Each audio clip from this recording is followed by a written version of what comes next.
وعلى آله وأصحابه وبارك وسلم تسليما كثيرا. أما بعد فأعوذ بالله من الشيطان الرجيم. بسم الله الرحمن الرحيم. إذا جاء نصر الله والفتح ورأيت الناس يدخلون في دين الله أفواجا فسبح بحمد ربك واستغفره إنه كان توابا. آمنت بالله صدق الله مولانا العظيم وصدق رسوله النبي الكريم ونحن على ذلك من الشاهدين والشاكرين والحمد لله رب العالمين. بزرگان محترم اور برادران عزیز، یہ سورہ نصر کی آیات ہیں جو میں نے ابھی آپ کے سامنے تلاوت کی، اور پچھلے 2 جمعوں سے انہی کی تشریح کا بیان چل رہا ہے. خلاصہ یہ ہے کہ یہ سورت نبی کریم سرور عالم صلی اللہ علیہ وسلم کے حیات طیبہ کے آخری سالوں میں نازل ہوئی تھی، اور اس میں آپ کو یہ بشارت دی گئی تھی کہ ان قریب مکہ مکرمہ آپ کے ہاتھوں فتح ہو جائے گا، اللہ تعالیٰ کی مدد آئے گی، اور جزیرہ عرب کے لوگ فوج در فوج اللہ کے دین میں داخل ہوں گے. اس موقع پر آپ کو کیا کرنا چاہیے یہ فرمایا گیا اس آیت میں کہ اذا جاء نصر اللہ والفتح، جب اللہ کی مدد آ جائے اور فتح حاصل ہو جائے اور آپ لوگوں کو دیکھ لیں کہ وہ اللہ کے دین میں فوج در فوج داخل ہو رہے ہیں، تو اپنے پروردگار کی حمد کے ساتھ اس کی تسبیح کریں اور اس سے مغفرت مانگیں، یعنی استغفار کریں، اور یقین رکھیں کہ اللہ تبارک و تعالی اپنے بندوں پر بہت توجہ کرنے والا ہے. یہ ہے اس آیت کا ترجمہ. تو میں نے عرض کیا تھا کہ اس میں ہمارے لیے جو سبق ہیں ان میں سے 2 کا بیان پچھلے 2 جمعوں میں ہوا. آج تیسرے سبق کے اوپر عرض کرنا ہے، اور وہ یہ کہ نبی کریم سرور عالم صلی اللہ علیہ وسلم کو مکہ مکرمہ فتح ہونے کے بعد اور لوگوں کے فوج در فوج اسلام میں داخل ہونے کے بعد جس طرز عمل کی اس میں تعلیم دی گئی، اس کا خلاصہ 2 باتیں ہیں. ایک یہ کہ اللہ تبارک و تعالیٰ کا شکر ادا کیجئے، فسبح بحمد ربک، تعریف اپنے پروردگار کی کیجئے، شکر اپنے پروردگار کا ادا کیجئے. اور دوسرا یہ کہ اللہ تبارک و تعالیٰ ہی سے استغفار کیجئے، مغفرت مانگیے. تو جہاں تک شکر کا تعلق ہے وہ تو بات واضح ہے کہ کہنا یہ مقصود ہے کہ جو فتح حاصل ہو رہی ہے، جو کامیابیاں مل رہی ہیں، وہ در حقیقت اس میں اپنی ذات کی طرف ان کو منسوب کرنے کے بجائے ان کو اللہ تبارک و تعالیٰ کا فضل و کرم سمجھیے، اور اللہ تبارک و تعالیٰ کے فضل و کرم پر اس کا شکر ادا کیجیے. تو وہاں تو یہ سبق دیا گیا ہے کہ کوئی بھی انسان کو کامیابی حاصل ہو تو اس کو اپنی قوت بازو کا کرشمہ سمجھنے کے بجائے اللہ جل جلالہ کا فضل و کرم سمجھ کر اس کا اعتراف کر کے اللہ تعالیٰ کا شکر ادا کرنا چاہیے.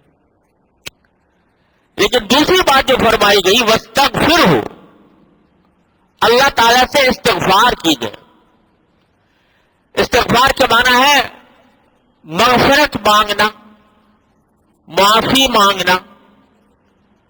اور عام طور سے مغفرت اور معافی مانگی جاتی ہے اس وقت جبکہ انسان سے کوئی غلطی ہوئی کوئی گناہ ہوا، کوئی قصور سرزد ہوا، تو اس پر معافی مانگی جاتی ہے کہ یا اللہ مجھ سے یہ قصور ہو گیا، اپنی رحمت سے مجھے معاف کر دیجیے۔ یہاں سوچنے کی بات یہ ہے کہ جب سارا کام نبی کریم صلی اللہ علیہ وسلم نے اللہ تبارک و تعالیٰ کی مرضی کے مطابق انجام دے دیا، بحیثیت رسول کے، بحیثیت پیغمبر کے آپ کو جو فرائض سونپے گئے تھے وہ سارے بطریق احسن آپ نے انجام دیے۔ اتنا بڑا کارنامہ انجام دیا کہ 23 سال کی مدت میں،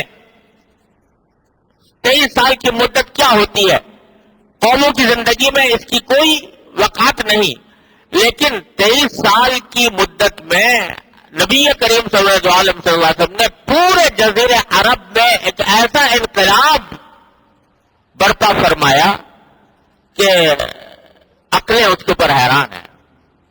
وہ قوم جو جہالت میں ڈوبی ہوئی تھی، اس جہالت میں ڈوبی ہوئی قوم کو آپ نے سیدھا راستہ نہ صرف دکھایا بلکہ ان کو بت پرستی سے بچایا، اللہ تعالیٰ کی توحید پر کا ان کو قائل کیا، ان کے اخلاق سدھارے، ان کی بری عادتیں ان سے چھڑوائیں، وہ عادتیں کہ جو ان کے رگ و پے میں سمائی ہوئی تھیں، جن کو چھوڑنے کا تصور نہیں ہوتا تھا، وہ سرکار دو عالم صلی اللہ علیہ وسلم نے چھڑوائی۔ آپ ذرا اندازہ کیجئے کہ جو شخص کسی چیز کا عادی بن جاتا ہے تو اس عادت کو چھوڑنا اس کے لیے بہت دشوار ہوتا ہے۔ کوئی تمباکو کا عادی بن جائے، نسوار کا عادی بن جائے، لیکن سب سے زیادہ خطرناک عادت جو ہے وہ نشے کی ہے کہ آدمی شراب، اللہ بچائے، شراب کا عادی بن جائے۔ شراب اہل عرب کی گھٹی میں پڑی ہوئی تھی، کوئی شخص نہیں تھا جو شراب نہ پیتا ہو اور اس کا عادی نہ ہو۔ اس کو چھڑوانا کوئی معمولی بات نہیں تھی۔ آج ساری دنیا کی قومیں مل کر چاہتی ہیں کہ لوگ سگریٹ نوشی چھوڑ دیں، اس کو چھڑوانے میں کامیاب نہیں ہو رہی۔ شراب چھوڑ دیں، شراب چھڑوانے میں کامیاب نہیں ہو رہی۔ امریکہ میں ایک مرتبہ تحریک چلی تھی شراب کو چھڑوانے کی، وہ اور زیادہ پھیل گئی، لیکن سرکار دو عالم صلی اللہ علیہ وسلم کی تعلیمات کے نتیجے میں، آپ کی کوششوں کے نتیجے میں ان لوگوں نے شراب اس طرح چھوڑی کہ جب شراب کی حرمت کا حکم آیا تو صحابہ کرام بیان کرتے ہیں کہ ہم ایک محفل میں بیٹھے ہوئے تھے اور شراب ہی کا دور چل رہا تھا۔ حضرت انس فرماتے ہیں شراب کا دور چل رہا تھا، میں سب کو شراب پلا رہا تھا۔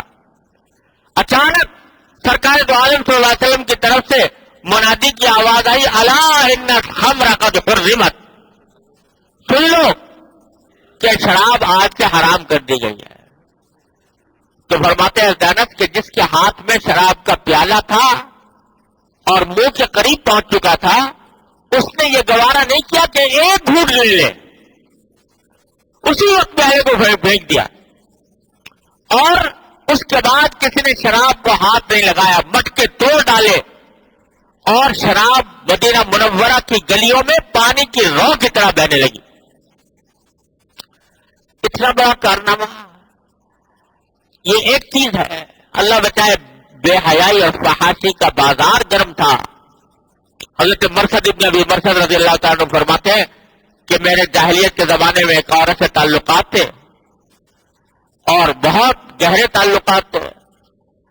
جب میں اسلام لے آیا تو ایک مرتبہ مجھے جاتے جاتے وہ مجھے مل گئی اور اس نے مجھے اپنی طرف مائل کرنے کی کوشش کی اور کہا کہ ہمارا تمہارا دوستانہ تھا، لیکن اتنے دن سے تم سے ملاقات نہیں ہوئی، اتنے دنوں کے بعد میں آج ملی ہوں، تو آؤ ہم اپنی سابق زندگی، ماضی کی باتوں کو یاد کریں۔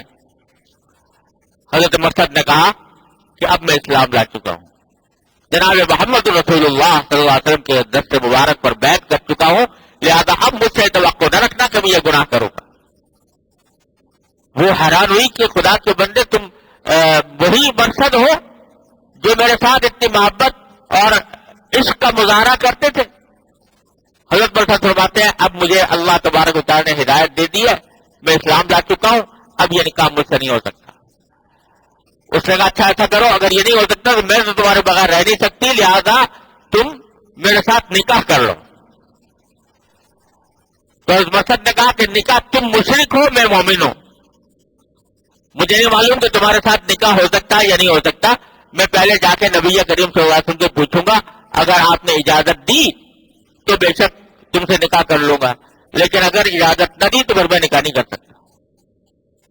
گئے رسول کریم صلی اللہ علیہ وسلم سے پوچھا، قرآن کریم کی آیت نازل ہو گئی، وَلَا تَنكِحُوا الْمُشْرِكَاتِ حَتَّى يُؤْمِنَّ، کسی مشرک عورت سے نکاح نہ کرو جب تک کہ وہ ایمان نہ لے آئے ہیں۔ وَالْعَبْدُ مُؤْمِنٌ خَيْرٌ مِّن مُشْرِكٍ وَلَوْ أَعْجَبَكُمْ، ایک مشرک غلام سے ایک مومن غلام مشرک آزاد سے بہتر ہے، اور ایک مومن عورت مشرکہ عورت سے بہتر ہے، چاہے وہ مومن عورت غلام ہی کیوں نہ ہو۔ یہ آیت نازل ہو گئی۔ جا کر مرشد نے کہہ دیا کہ بھائی مجھے اللہ تعالیٰ نے اجازت نہیں دی، لہذا میں اب نہیں۔ تو جو قوم اس طرح گمراہی میں پڑی ہوئی تھی، جس کی عادتیں اس کے رگ و پے میں سمائی ہوئی تھی، ان کو اکھاڑ دیا نبی کریم صلی اللہ علیہ وسلم، آخرت کی فکر پیدا کر دی، انسانوں کو انسان بنا دیا، درندگی اور بربریت جو ان کے اندر چھمائی ہوئی تھی اس کو نکال پھینکا۔ یہ سارا انقلاب سرکار دو عالم صلی اللہ علیہ وسلم نے برپا فرمایا، محنتیں کی، قربانیاں دی، فاقے سہے، جنگیں لڑی، جان و مال کی قربانیاں دی، 23 سال کے اندر بڑا انقلاب برپا کر دیا۔ تو یہ انقلاب جو برپا فرمایا، یہ کوئی گناہ تھا؟ یہ کوئی غلطی تھی جس پر استغفار کیا جائے؟ یہ تو بڑا عظیم کارنامہ تھا، لیکن اللہ تعالیٰ فرما رہا ہے جب یہ کارنامہ تم نے انجام دے دیا، اس کے بعد بھی استغفار کرو، اللہ تعالیٰ سے معافی مانگو، اللہ تعالیٰ سے مغفرت مانگو۔ کیا سبق دیا؟ سبق یہ دیا کہ انسان نے جو کوئی بھی اچھا کام کیا ہو، کوئی نیکی کی ہو، کوئی عبادت کی ہو، حق یہ ہے کہ اللہ تبارک و تعالیٰ کی بندگی کا حق کوئی ادا کر ہی نہیں سکتا۔ کتنی ہی عبادت کر لے، کتنی بھی نیکی کر لے، حق اس کا ادا نہیں ہو سکتا، اس کی نعمتوں کا حق ادا نہیں ہو سکتا، اس کی بندگی کا حق ادا نہیں ہو سکتا۔ لہذا بندے کا کام یہ ہے کہ کرتا بھی جائے اور ساتھ ساتھ اللہ تعالیٰ سے مغفرت مانگتا بھی جائے کہ اللہ اس کام میں جو کوتاہیاں مجھ سے ہوئی ہو، اے اللہ اس کو معاف کر دے۔ تو عبادت، بندگی اور اللہ تبارک و تعالیٰ کے احکام کی تعمیل میں کوئی بھی شخص حق چونکہ ادا نہیں کر سکتا، لہذا اس کا کام یہ ہے کہ باوجود بندگی کرنے کے، باوجود عبادت کرنے کے، اللہ تعالیٰ سے مغفرت مانگے۔ چنانچہ حدیث میں آتا ہے کہ نبی کریم صلی اللہ علیہ وسلم رات کو کھڑے ہوتے، تہجد میں پاؤں پر ورم آ جاتا، پاؤں پر ورم آ جاتا، اتنی دیر کھڑے رہتے تھے۔ حضرت عائشہ صدیقہ رضی اللہ عنہا فرماتی ہے کہ ایک مرتبہ میں نے دیکھا سجدے میں آپ کو اتنی دیر ہو گئی سجدے کے اندر کہ مجھے خیال ہونے لگا کہ کہیں خدا نہ کرے اس حالت میں آپ کی روح تو پرواز نہیں کر گئی۔ میں نے انگوٹھا پکڑ کے ہلا کر دیکھا کہ کہیں ایسا تو نہیں کہ آپ کی روح قبض ہو گئی ہو اس حالت میں۔ اتنا لمبا ہے، اتنی عبادت فرما رہے ہیں رات کے وقت میں کھڑے ہو کر، پھر بھی فرماتے ہیں اللہ تعالیٰ سے خطاب کر کے، ما عرفنا کا حق معرفتک وما عبدنا کا حق عبادتک، اے اللہ ہم آپ کی معرفت کا حق ادا نہ کر سکے، آپ کی عبادت کا حق ادا نہ کر سکے، پاؤں پھٹ رہے ہیں، پاؤں پر ورم آ رہا ہے، ساری رات کھڑے ہیں، پھر بھی فرما رہے ہیں کہ اللہ ہم سے آپ کی عبادت کا حق ادا نہ ہو سکا۔ تو تعلیم یہ دی گئی ہے کہ بھائی کتنی بھی بڑی نیکی، کتنی بھی بڑی عبادت تمہارے ہاتھوں سرزد ہو گئی ہو تو اب اس کے اوپر اکڑنے اترانے کے بجائے، اس کے اوپر فخر اور ناز میں مبتلا ہونے کے بجائے ایک تو اللہ تعالیٰ کا شکر ادا کرو، سبح بحمد ربک، اپنے پروردگار کی تعریف کے ساتھ اس کی تسبیح کرو، واستغفرہ، اور ساتھ ہی استغفار بھی کرو کہ اس میں جو کچھ کوتاہیاں ہوئی ہوں اللہ ان کو معاف فرما دے۔ دیکھو قرآن کریم میں اللہ تعالیٰ کے نیک بندوں کا ذکر کرتے ہوئے فرمایا سورہ ذاریات کے اندر کہ کانوا قلیلا من اللیل ما یہجعون وبالاسحار هم یستغفرون۔ یہ نیک بندے ایسے ہیں کہ رات کو بہت کم سوتے تھے، ان کے پہلو بستروں سے جدا رہتے تھے، رات کے وقت میں کم سوتے تھے یعنی عبادت کرتے تھے۔ وبالاسحار هم یستغفرون، اور جب صبح کا وقت ہوتا، سحری کا وقت آتا تو یہ اللہ تعالیٰ سے استغفار کرتے تھے۔ ساری رات عبادت کرنے کے بعد آخر میں استغفار کرتے تھے۔ تو حضرت عائشہ صدیقہ رضی اللہ تعالیٰ عنہ نے نبی کریم سرور دو عالم صلی اللہ علیہ وسلم سے پوچھا کہ یا رسول اللہ، یہ ذکر ہو رہا ہے ان لوگوں کا جو رات میں عبادت کرتے ہیں، تو صبح کو استغفار کس چیز سے کرتے ہیں؟ کوئی گناہ تو نہیں کیا انہوں نے جس پر استغفار کر رہے ہوں؟ تو حضور اقدس صلی اللہ علیہ وسلم نے فرمایا کہ اپنی عبادت سے استغفار کرتے ہیں، اور کما قال صلی اللہ علیہ وسلم، یعنی عبادت میں اے اللہ جو کوتاہی ہوئی اس پر میں استغفار کرتا ہوں۔ یہ طریقہ سکھایا خود قرآن کریم نے کہ عبادت کرنے کے بعد بھی استغفار کرو۔ اس لیے حدیث میں آتا ہے کہ نبی کریم صلی اللہ علیہ وسلم کا معمول تھا کہ جب نماز کا سلام پھرتا، نماز پوری کرنے کے بعد جب آپ سلام پھیرتے تو 3 مرتبہ فرما دیتے استغفر اللہ استغفر اللہ استغفر اللہ۔ اب یہاں بھی وہی بات ہے کہ بھائی کوئی گناہ تو نہیں کیا، نماز پڑھی، اللہ تعالیٰ کی عبادت کی، لیکن پھر فرمایا استغفر اللہ استغفر اللہ استغفر اللہ۔ کیا مانا؟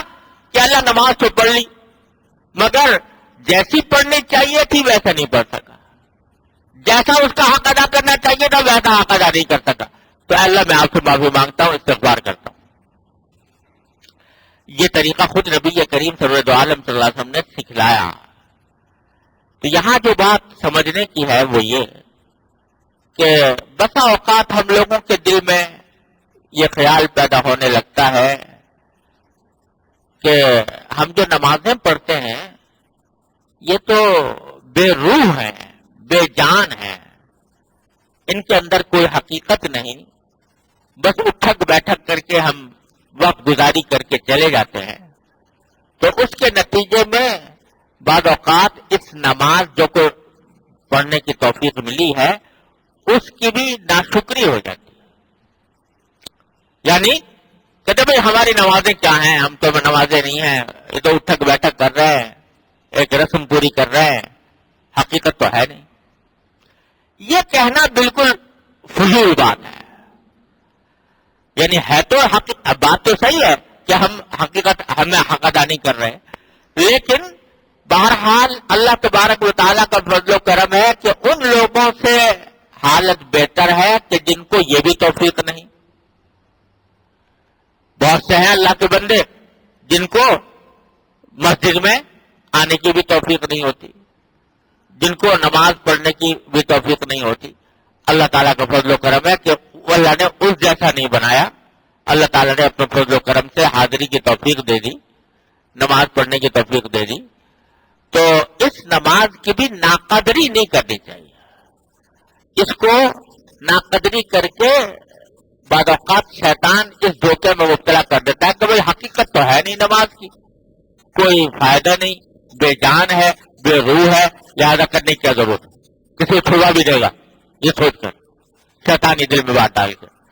لہذا صحیح طریقہ وہ ہے جو اس آیت میں تلقین فرمایا گیا کہ جو توفیق ہوئی ہے اس پر اللہ تعالیٰ کا شکر ادا کرو۔ اے اللہ آپ کا فضل و کرم ہے کہ آپ نے توفیق عطا فرما دی یہاں حاضری کی، اللہ آپ کا فضل و کرم ہے کہ مسجد میں حاضری کی توفیق دے دی، اللہ آپ کا فضل و کرم ہے کہ آپ نے نماز پڑھنے کی توفیق دے دی۔ شکر ادا کرو اور ساتھ ہی استغفار کرو کہ اللہ توفیق تو آپ نے اپنے فضل و کرم سے عطا فرما دی جس پر میں شکر ادا کرتا ہوں، لیکن ساتھ ہی یہ حقیقت ہے کہ میں اس کا حق ادا نہیں کر سکا، اس میں نہ جانے کتنی غلطیاں ہوئیں، کتنی کوتاہیاں ہوئیں، کتنی بے توجہیاں ہوئیں، میں اس کے اوپر اے اللہ آپ سے استغفار کرتا ہوں۔ تو شکر بھی کرو، سبح بحمد ربک، اپنے پروردگار کی تعریف کرو، شکر کرو کہ اس نے توفیق عطا فرمائی، اور ساتھ میں استغفار کرو کہ جو کوتاہیاں ہوئی اللہ ان کو معاف فرما دے. یہ دو کام کر لو تو انشاءاللہ اللہ تبارک و تعالیٰ کیا قبول ہے. ارے اللہ میاں، اللہ تبارک و تعالیٰ کو ہماری عبادتوں سے کوئی فائدہ تھوڑی پہنچتا ہے. اللہ تبارک و تعالیٰ کو ہماری عبادتوں سے کوئی مزہ تھوڑی آتا ہے کہ اس کی شان کبریائی تو ایسی ہے کہ ساری کائنات مل کر اس کی نافرمان بن جائے. اس کی عظمت و جلال میں، اس کی کبریائی میں حبہ برابر کمی نہیں آتی. اور ساری کائنات مل کر اس کے آگے سجدہ ریز ہو جائے، سجدے میں پڑی رہے، اس کی عظمت و جلال میں کوئی اس سے اضافہ نہیں ہوتا. وہ جیسا ہے ویسا ہی اللہ الصمد، اللہ تعالیٰ بے نیاز ہے، ہر بندے کی عبادت سے بے نیاز ہے، اس کے ذکر سے بے نیاز ہے. تو لیکن یہ بندے کو بندہ جب اللہ تبارک و تعالیٰ کی طرف رجوع کرتا ہے تو اگر وہ بندہ بن کے رجوع کرے تو اللہ تبارک و تعالیٰ اس کو نواز ہی دیتے ہیں اپنے فضل و کرم سے. بندہ بن کے رجوع کرے. اور بندہ بننے کا راستہ یہ ہے کہ جو توفیق ملی اس پر اللہ تعالیٰ کا شکر ادا کرو اور جو کوتاہیاں ہوئی ان پر استغفار کرو. میں نے اپنے شیخ حضرت عارفی قدس اللہ تعالیٰ سرہ سے سنا، حضرت صدیق اکبر رضی اللہ تعالیٰ عنہ کا ایک مقولہ کہ وہ فرماتے ہیں کہ اگر کوئی شخص نماز کے بعد دو کلمات کہے، الحمدللہ استغفر اللہ، الحمدللہ استغفر اللہ، تو فرمایا کہ شیطان کہتا ہے کہ اس نے میری کمر توڑ دی. الحمدللہ کہے یعنی اللہ تعالیٰ نے جو نماز پڑھنے کی توفیق عطا فرمائی اس پر اللہ تعالیٰ کا شکر ادا کرے اور مجھ سے جو کوتاہیاں ہوئیں ان پر استغفار کرے. الحمدللہ استغفر اللہ. تو شیطان کہتا ہے میری کمر توڑ دی اس بندے نے. کیونکہ شیطان بہکاتا دو طریقے سے، یا تو اس طرح بہکاتا بھائی تو نے نماز پڑھی، بڑا کارنامہ انجام دیا، بڑا تیر مارا، تو بڑا متقی پارسا ہو گیا، بڑا پرہیزگار ہو گیا، اس کے دل میں یہ بات پیدا کرتا. تو اس کا جواب تو ہے الحمدللہ، یعنی یہ تعریف اللہ کی ہے کہ اس نے توفیق دی، شکر اس کا ہے کہ اس نے توفیق دی. میرے لیے کوئی فخر و غرور کا کوئی موقع نہیں ہے. دوسرا شیطان کا راستہ یہ ہوتا یعنی تو نے کیا نماز پڑھی، یہ نماز تو بے جان تھی، بے روح تھی، نہ اس میں تھی، بے روح تھی، نہ خشوع تھا، نہ خضوع تھا، نہ اللہ تعالیٰ کی طرف توجہ تھا، نہ اللہ تعالیٰ کی طرف توجہ تھی. یہ بے جان ہے، بے روح نماز کس کام کی، بیکار ہے تو نے جو پڑھا. دماغ میں یہ ڈالتا اور اس کے تو کیا کرنا ہے آگے بیکار ہے. جب بیکار ہے تو پھر اور کوئی راستہ نہیں ہے، کیا ضرورت ہے نماز پڑھنے کی. تو اس کا علاج کر دیا استغفر اللہ، استغفر اللہ کہہ کر کہ اللہ جو کچھ غلطی ہوئی میں معافی مانگتا ہوں. اور اللہ تعالیٰ کا وعدہ ہے کہ جو کوئی بندہ بن کر معافی مانگتا ہے تو اللہ تبارک و تعالیٰ اس کی معافی قبول فرماتے ہیں، ضرور فرماتے ہیں. تو جب قبول فرمائیں گے تو انشاءاللہ وہ نماز بھی قبول ہو جائے. ایک بزرگ کا واقعہ یاد آیا، وہ سنا کر بات ختم کرتا ہوں. ایک بزرگ تھے، مولانا رومی نے مسنوی میں لکھا ہے کہ ایک بزرگ تھے، وہ روزانہ رات کو تہجد پڑھا کرتے تھے، اٹھتے تھے، وضو کرتے تھے، تہجد پڑھتے تھے، روزانہ کا معمول تھا. برسوں سے ایسے ہی ہو رہا تھا. ایک دن اللہ تعالیٰ کے نیک بندوں کی آزمائشیں بھی انہی کے معیار کی ہوتی ہیں. جب نماز پڑھ کے ایک دن فارغ ہوئے، آسمان سے ایسا لگا، آواز آئی کہ تو کیا محنت کر رہا ہے، نہ تیری نماز قبول ہے، نہ تیرا وضو قبول ہے، نہ تیرا رکوع قبول ہے، نہ تیرا سجدہ قبول ہے. یہ آواز آ گئی آسمان سے. اگلے دن جب تہجد کا وقت ہے پھر اٹھے، وضو کر رہے تھے، وضو کرتے پھر آواز آئی کہ تو کیا محنت کر رہا ہے، نہ تیرا وضو قبول ہے، نہ تیرا نماز قبول ہے، نہ تیرا رکوع قبول ہے، نہ تیرا سجدہ قبول ہے. سنی ایک شاگرد ساتھ تھا، اس کو بھی یا تو بتایا یا اس نے بھی سنی، اللہ عالم. لیکن اپنا وضو جاری رکھا. انہوں نے وضو کیا پھر مصلی بچھایا، پھر کھڑے ہو گئے نماز پڑھنے کے لیے۔ جب نماز پڑھ کے 2 رکعتیں فارغ ہوئے تو شاگرد نے کہا کہ حضرت جب اللہ تعالیٰ نے اعلان کر دیا، یہ آواز آ گئی غیبی آواز کہ نہ تیری نماز قبول ہے نہ تیرا وضو قبول ہے، تو پھر اب کیا آپ یہ کر رہے ہیں؟ تو جواب میں کہا کہ بھائی وہ چاہے قبول کریں یا نہ کریں، اگر کوئی دوسرا در ہو تو وہاں چلا جاؤ، کوئی دوسرا دروازہ ہو تو وہاں چلا جاؤ، دروازہ تو میرا ایک ہی ہے، وہ قبول کریں یا نہ کریں۔ جو نہیں قبول کریں گے تو معافی بھی انہیں سے مانگنی ہے، استغفار بھی انہیں سے کرنا ہے، رجوع بھی انہیں کی طرف کرنا ہے۔ لا ملجا ولا منجا من اللہ الا الیہ، اللہ تعالیٰ سے نجات پا کر کہیں اور نہیں جا سکتا آدمی، اللہ ہی کے دامن میں بنا لینی ہوگی۔ لہذا وہ قبول کریں نہ کریں یہ ان کا کام ہے، لیکن میرا کام تو یہ ہے کہ میں اس در کو چھوڑوں گا نہیں، اسی در کو کھٹکھٹاتا رہوں گا۔ یہ جواب دیا۔ جب یہ جواب دیا تو دوبارہ آواز آئی کہ تیرا وضو بھی قبول ہے، تیری نماز بھی قبول ہے، تیرا رکوع بھی قبول ہے، تیرا سجدہ بھی قبول ہے۔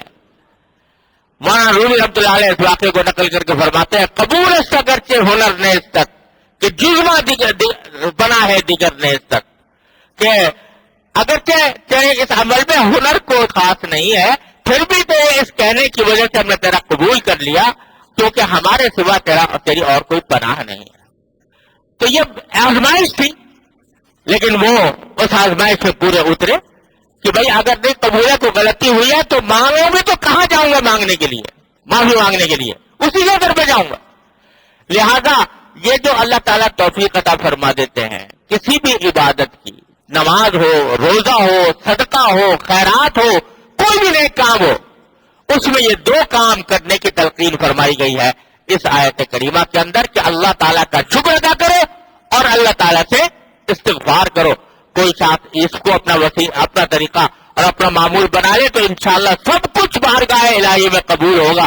اللہ تبارک و تعالیٰ اپنے فضل و کرم سے نوازیں گے۔ اللہ تبارک و تعالیٰ مجھے آپ کو سب کو اس کی توفیق عطا فرمائے۔ وآخر دعوانا الحمدللہ۔